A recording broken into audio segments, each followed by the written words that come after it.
On est sur Gallifrey. Et bonjour à toutes et tous, on se retrouve dans Dédactu le Mag pour un nouvel épisode sur un nouveau personnage de votre série favorite, Doctor Who.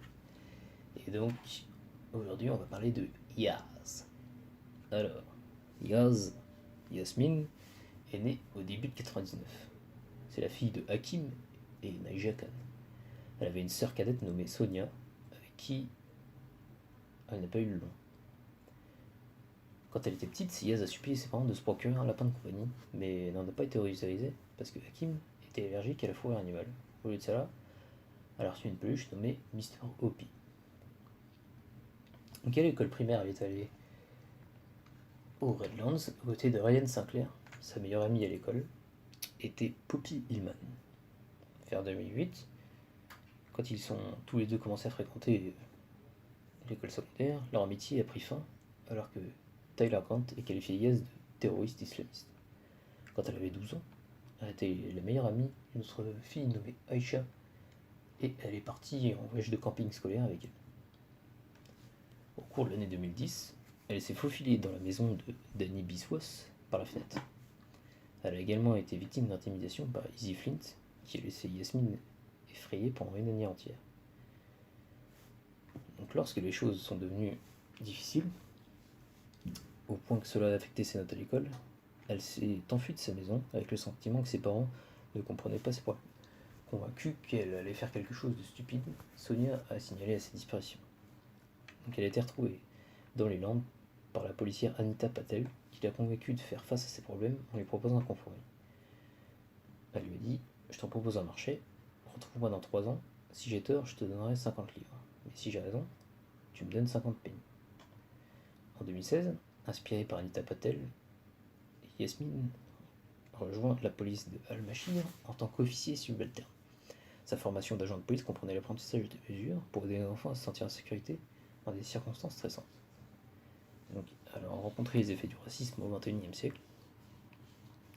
Elle subissait souvent des insultes racistes dirigées contre elle pendant son travail de policier, et elle a été qualifiée de terroriste en raison de sa religion musulmane. Parfois, un poste au centre-ville un vendredi soir, et s'occupait de nombreux cas de violences domestiques.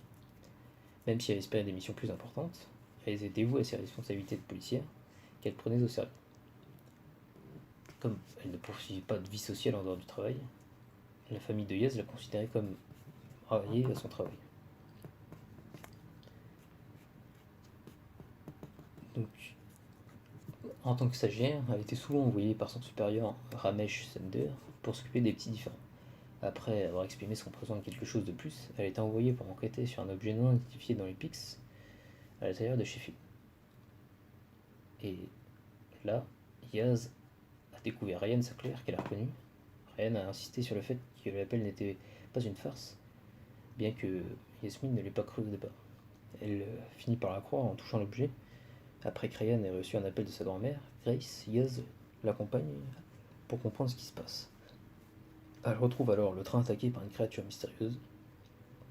C'est à ce moment-là qu'elle fait la rencontre du 13e docteur, et elle décide alors, avec l'aide de Ryan, Graham et Grace, de l'aider et de mettre un terme aux agissements du Stenza Time Show qui souhaitait kidnapper Carl Wright.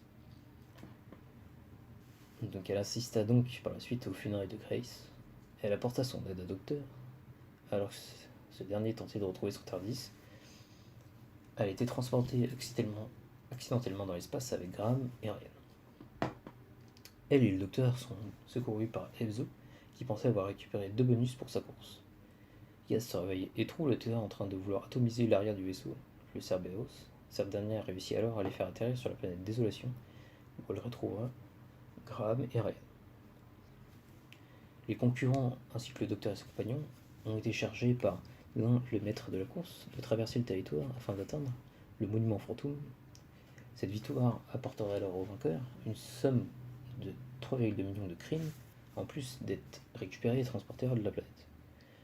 Le Docteur comprend alors que le monument en question est le TARDIS, et après avoir fini la course et rejoint le TARDIS, il ramène chez eux.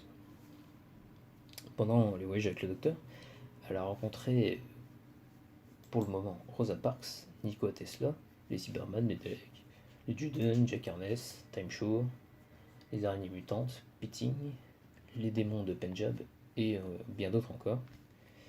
Et elle a vu, grâce au docteur, le premier mariage de sa grand-mère, Asta. Alors, au niveau de sa personnalité, Yasmine était ambitieuse, bien qu'extérieurement confiante, elle n'était pas trop consciente qu'elle a en fait beaucoup à apprendre et elle considérait que chaque jour comme une journée d'apprentissage. Elle avait de grandes aspirations, disant à Rosa Parks qu'elle voulait être au sommet de la police. Malgré le racisme en 1955 aux États-Unis, elle a parlé positivement en remerciant Rosa Parks, lui aura permis d'être policière et que l'Amérique aurait finalement un président noir. Elle avait le sens de l'humour et plein de santé sur son supposé sang mexicain lorsqu'elle a été mal identifiée à Montgomery. Elle était naturellement curieuse et ne refusait jamais de sauter dans l'inconnu. Elle avait donc une forte volonté. Donc ça sera tout pour ce petit épisode sur Yaz. Si vous avez aimé, n'hésitez pas à le faire savoir dans les commentaires. Et s'il y a des petites précisions que vous voulez ajouter, pareil, un petit commentaire, ça fait toujours plaisir.